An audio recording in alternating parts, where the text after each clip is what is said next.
Right now at 6, water warning, an alarming discovery in a popular swimming area for locals and tourists alike. Why health officials are urging you to stay out of the water near one hotel. A haven of aloha. With the White House cracking down on border control, Hawaii's Democratic Party goes on the defensive of our island's immigrants.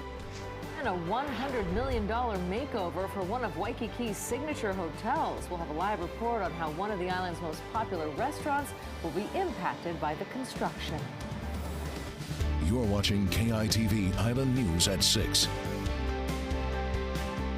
A health warning tonight for a popular beach spot. Good evening, I'm Yenji Denise. And I'm Mike Cherry. State health officials say stay out of the Ko'olina Lagoon fronting the Disney Aulani Resort. This after high levels of the bacteria Enterococci were found in the water. Anyone who comes in contact with the water may get sick. Water samples are being tested. Beachgoers are advised to stay out of that water until tests meet recreational water quality standards. Warning signs will be posted tomorrow. Build.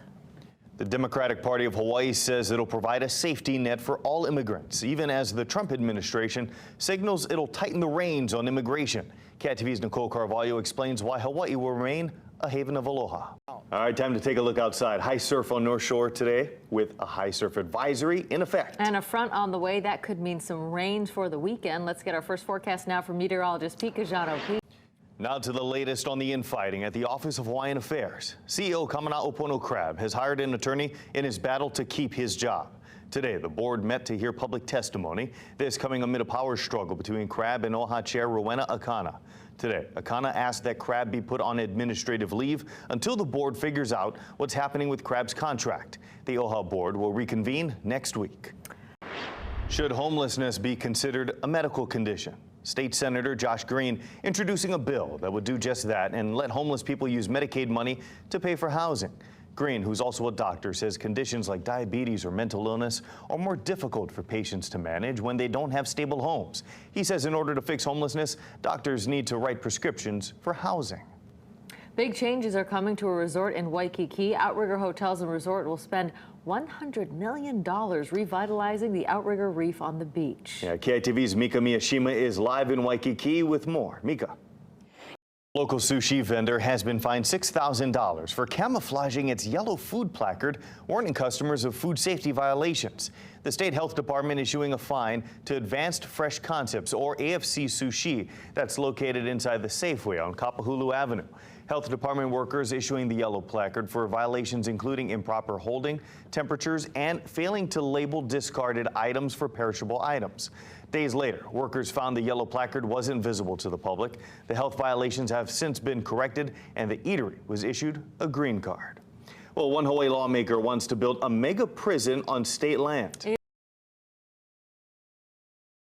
Their antique look adds charm, but streetlights along the Alawai Canal are showing their age. Yeah, but are they safe? KITV's Catherine Cruz takes a closer look at the decorative street lamps along the promenade as a city crews are dispatched to inspect them. Female Marines will sleep next to male Marines in the field. That's to keep unit cohesion. This after the Marine Corps accepts its first 3 females this month. Officials say Marines in the field stay in everything from shelters filled with cots to sleeping under tarps or nothing at all. President Donald Trump's meeting with the president of Mexico has been canceled. They both say they won't pay for a wall along the U.S.-Mexico border. The chief of the U.S. Border Patrol resigned today. This after President Trump signed executive orders to ramp up border security yesterday. Mark Morgan says he was forced out of the agency, but instead of fighting the request, he chose to resign.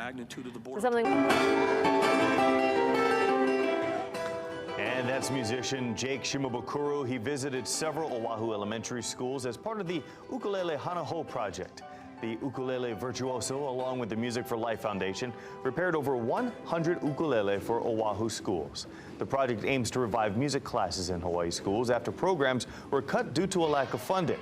Among the schools visited today, Pearl Harbor Elementary and Aiea Elementary. Nice. Look at all the smiles on those kids' faces. Love to see that, inspiring the next generation of musicians. Still ahead tonight, the birth of a child is beautiful, but it's not always an easy transition for moms. Yeah, meet the woman who put a face to postpartum depression and is helping others not suffer in silence. Okay, if you're eating, we apologize in advance for this one. Researchers looking into the possibility of recycling human urine. That's right. 2 toilets at the University of Michigan campus have been converted into urine-diverting toilet systems. It stores the urine so a new treatment system can turn it into fertilizer. The system removes nutrients from water that cause water pollution, and the byproduct creates that fertilizer that could be used on farms in the future. We're talking about a massive amount of fertilizer that could be harvested from urine. About 25% of this country's entire need for fertilizer could be met by human urine alone. Researchers say one person generates enough urine in one day to fertilize crops to produce a loaf of bread. I don't know if you're going to want to eat that loaf of bread, though. That's a nice fun fact. You know, the next time you're at a party, bust that one out. I thought you were going to say recycling bread right now. I thought you were going to say recycling for drinking water. Yeah, that's what I thought too, actually, when I saw that, yeah. So this is a little bit better. A little bit better Could be fertilizer. worse. Yeah, you know, the steps between pretty far, right? Let's talk about urines and making my face flush. Thanks so much for being a part of Hawaii's only hour-long 6 p.m. newscast. Stay connected. Like us on Facebook, follow us on Twitter. Join us right back here tonight at 10. That story could have gone so many directions.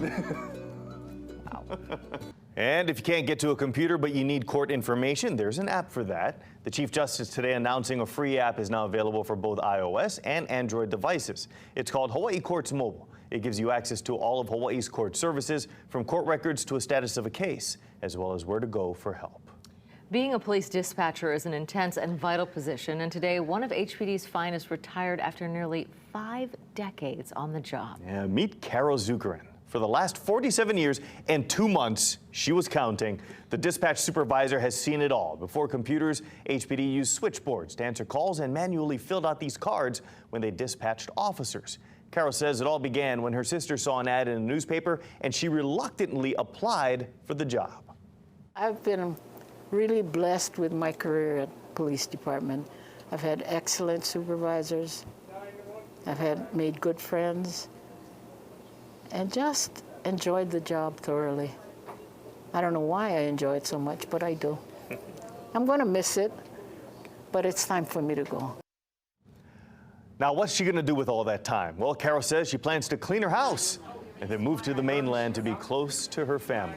HPD, by the way, says they're looking for new dispatchers. Registration open on their website. The next recruitment class begins in March. And I know you had a chance to actually meet her and speak with her firsthand today. You've got to have such a calm disposition to handle that kind of chaos. Right, and that's exactly what they're looking for. This is the type of people that they're hoping will fill her shoes, although those are some pretty big shoes to fill. Yeah, we wish her the best of luck in retirement. When we come back, a recap of today's top headlines and a last check of sports and weather. Yeah, plus... Now, if you like those ads, listen up. For the first time ever, a company will run a live commercial during the big game. CNN's Mary Maloney has a sneak peek in today's Consumer Watch.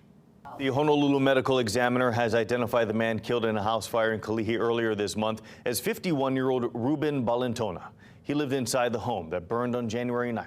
His death has been ruled a homicide. 58-year-old Daniel Manuel is charged with murder in connection with the fire. Court documents say a roommate saw Manuel using cooking oil and a lighter to set a pillow on fire. The roommate then saw him start a second fire in front of their bedroom door. Fewer tour buses will be allowed in Waimanalo. Honolulu City Council passing a bill that will not allow commercial tour buses at smaller beaches in the area. It'll also limit the number of commercial permits at Waimanalo Bay Beach Park to 5. Councilman Ikaika Anderson introduced this bill last year. Some opponents feel the bill attacks small businesses, but supporters feel it's important to protect the land. Demand for George Orwell's novel 1984 has been skyrocketing. The book became the top seller on Amazon, and publishers are furiously printing more. Some are attributing the surge to President Trump's inauguration and the term alternative facts. It was first mentioned by his senior advisor, Kellyanne Conway, which some commentators called Orwellian. 1984 is a gloomy tale of an oppressive government that controls minds through a so-called Ministry of Truth. Mary Tyler Moore died today, surrounded by her husband and friends. She's best known for her role as a Minneapolis news producer, Mary Richards, on The Mary Tyler Moore Show. For more than 50 years, her comedic energy lit up screens on appearances like The Dick Van Dyke Show, Ordinary People, and That 70s Show. Moore won 7 Emmy Awards, 3 Golden Globes, and was nominated for a Best Actress Oscar. She was 80 years old.